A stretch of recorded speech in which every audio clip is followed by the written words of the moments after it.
कहले पैंट होला में खोलो खोलो ई मां तो तेरी गार हलो बोलतुले जे कमन ननी के छुआ पुता हवा आगो खोलो आगो ती परे न हलो थिरबा हां ए गार मंदिर हलो थिर मैं हलासी बोली तो हैसी गोइनो सोते हाय हाय रे रही मां है छेरे लोग तेनी ऐसा कोई जल्दी हलासी सकाल पहले मां घटी वाला सुका हाय हाय हेता मां सोते का आगा आगा बोला मोर बहु ना खोजला पैंट रे हां सोते गो पूरा सोते अरे बहु गाय हेला ए पैंट करे रुकी देवा गार सर को ही देना गाट असा बात कर कहसी आ सब बोलबा का मुझे नहीं कहूं ये मां हाय हाय हे औसत बोलबा ता कहसी सतनी कहे बोली देख के तैयार है हाथी भलिया ठीक कौन छी हां बड़ी हेती लगे तो पलाला तर में छी हां हां होए गमामो बोला लाइटा नहीं बोला लागो ऐसा लागी होए गमामो हरे नागा पत्रवा छ मते मरना कहि देमी तोते ए हमर गा बुले ने में तो दे मोर मां कहि जे सोते ए बहु ई बजाओ बच्चा में तन मा के देख तो तार का के 15 तार गोला न पर के मते केवानी नेबा आई बच्चे रोई ख्या कोई सियाली खाने ए हमर गा बुले ने मी तोते मोरवा कोही छे मते बच्चे रोई ख्या जो हमर घर के बुले बेली जे बुली जी मा चार घा बेली जे पेट दे दे सुवेला तोते रात नी रोई ख्या होए गमामो हे नागा पत्रवा छ मते मरना कहि देमी तोते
विश्वामित्र बस्तिया ताकर घर छे नागेनपल इटा हां इटा नहीं चले रे मां केनटा चलबा इनटा कह भाई गो सब दिन चलो तुलारी काहला दिन चलो तू सब दिन चलुथुला हां पिला माने हबो दिले माने चलुथुनी माई पिला कोई बात तू चालू छु का हाय मुई जानू छे लागे पिला मन को संग संग होथुला हमरा कहि छ एंता नहीं बोल आराम से बुझ हेले मोर ना होचे राधा आर भी कसर गो मामू राधिका तुम्हारी ठुरिया पलियम के खाबा काल में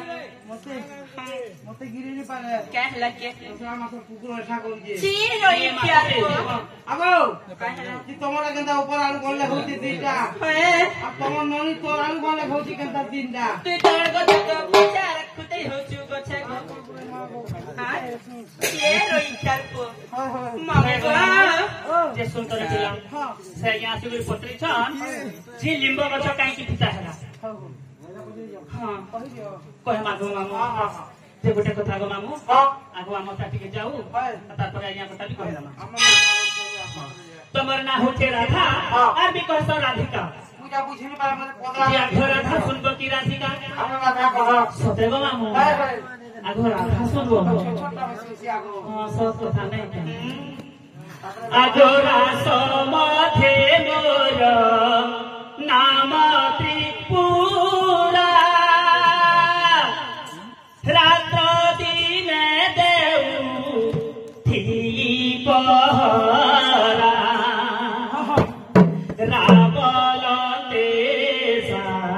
दुर्जप सारा राक्षर तू करी आसरा राक्षर की भूषण देवकी होइया छइया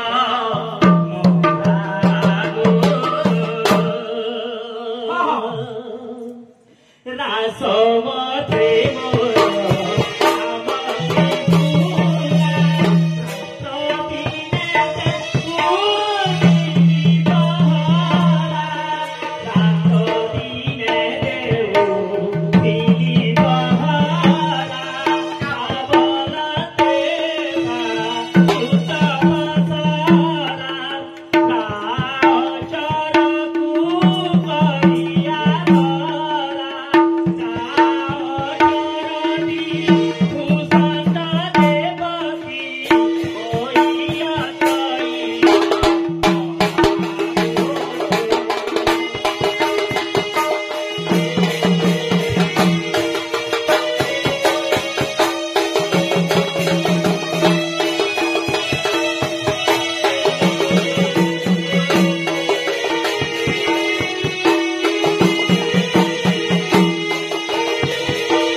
राम राम गाई करी देशु रचना कर वाल्मीकि साजला 7 खंड रामायण लिखला राम राम गाई करी वीर हनुमान चारि जुगे अमर हिति रहला राम राम गाई करी भूषण पति मध्य चारि जुगे अमर हिति रहला राम राम गाई करी अरे कृष्ण नाम गाई करी हमर कली जुगे मुक्ति प्रश्न होछि हां हे मामू थाव छोर केनता हवा दे केता आ को थाव छोर